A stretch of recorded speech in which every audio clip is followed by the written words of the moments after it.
Today, I'd like to tell a story. The story is about the power of prayer. Now, I think that we all know there's such a concept of prayer, but I don't think it's appreciated enough. And I think it's a huge tool that man has in his toolbox, in his life, and so let me just share a story that happened with me. I had forgotten about the story for many years, actually,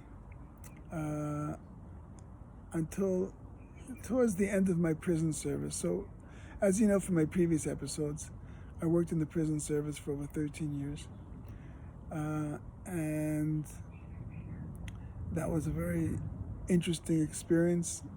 It was an exuberant experience. It was exhilarating. It was also frightening. It was a lot of things. But that's what I did for 13 years, and it was a great income, and now I'm living off of the I have a retirement from that service. How did I end up in the prison service? Well, a friend of mine had called me, but I want to go. A friend of mine had called me, and said, "Hey, you want to work in a prison?" And he was a medic at the time, in that same prison compound, and he said they need someone to give some lectures, give a talk. I came in and I gave a couple of talks, and it worked out that I liked the inmates and they liked me, and I liked the staff and the staff liked me, so I ended up part-time, and then as time went on, I became full-time. That's a different story for a different time. But how did I get that phone call from my friend? Well, I had been a rabbinic student for like 14 years, 13, 14 years, and before that I was a college student. So that's a lot of years studying. So if you combine like my undergraduate years at the University of Vermont and my rabbinic student study years, you're talking about, say, like 16 years of study. I was in my mid to late 30s. There's a plane going overhead.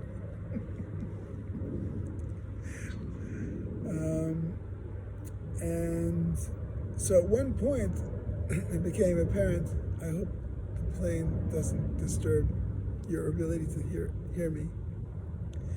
At one point, my wife and I realized that I have to start working. We needed an income, and actually I just also needed something to do. I mean, I really needed to be out of the study stage of my life and into the productive stage. And I really didn't know where to start. As I say, I had been studying my entire life until then, and I had a million degrees, undergraduate degrees and advanced degrees, but I didn't know how to start looking for a job. I didn't know how to do that.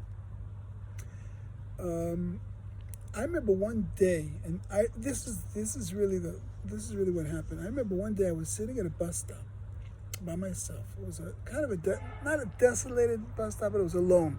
There was nothing.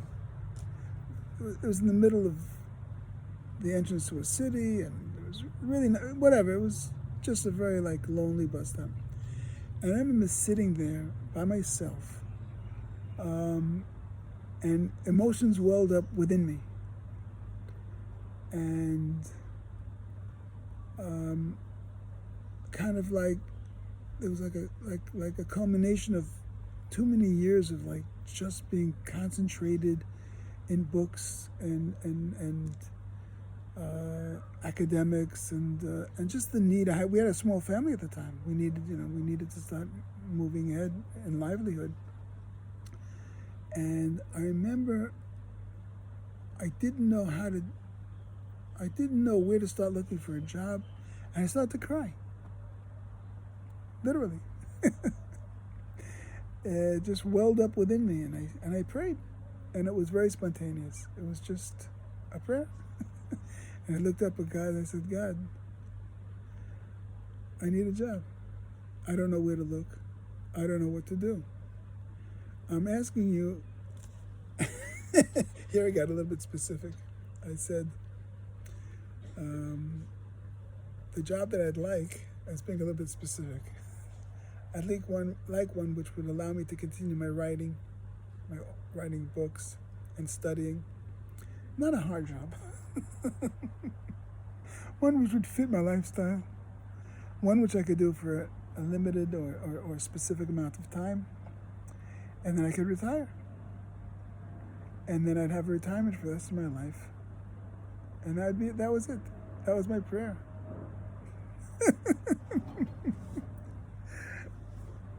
It's a true story. I remember it very vividly, and I only reminded myself of the story when I retired from the prison service. So then, after that prayer, and at that prayer I actually felt that my prayers had been heard. You can feel that too. I'm sure you do. And then, sometime after that, a few weeks maybe, I don't even remember, that's when my friend called me from the prison service and says, hey, you want a job in the prison? So, and then I got the job in the prison, and it was exactly like I asked for. When I enlisted in the prison service, because of my rank and because of my position, I was able to continue writing my books. A lot of my books I wrote in my office in the prison service. I had piles of books. All my books were nonfiction. So I was able to finish a lot of my books while I was in the prison service. It was a set amount of time. I needed 13 years, and that's what I did to get a retirement. And my prayers were answered.